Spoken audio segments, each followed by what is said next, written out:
एक पुराना चिराग रेत में दबा हुआ, खामोश लेकिन रहस्यों से भरा। कहते हैं जैसे ही किसी ने उसे रगड़ा, धुएं के बीच से एक जिन प्रकट हुआ, 3 इच्छाएं और बेहिसाब ताकत। लेकिन सवाल यह है, क्या अलादीन का चिराग सच में मौजूद था? अलादीन की कहानी हमें लगती है हजारों साल पुरानी, लेकिन सच कुछ और है। ये कहानी असल अरबी किताबों में शामिल ही नहीं थी।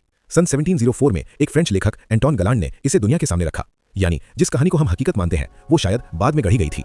लेकिन जिन्नों का जिक्र सिर्फ कहानी नहीं है। अरबी मान्यताओं में जिन आग से बने अदृश्य प्राणी माने जाते हैं, कुछ मददगार, कुछ बेहद खतरनाक। और लोगों का मानना था जिन्नों को चिराग, बोतल या अंगूठी में कैद किया जा सकता है। अब आता है सबसे बड़ा रहस्य। चिराग असल में कोई जादुई चीज नहीं, बल्कि एक प्रतीक था। ज्ञान का प्रतीक, शक्ति का प्रतीक और इंसान की असीम इच्छाओं का प्रतीक। जो चीज समझ से बाहर होती थी उसे लोग जादू समझ लेते थे।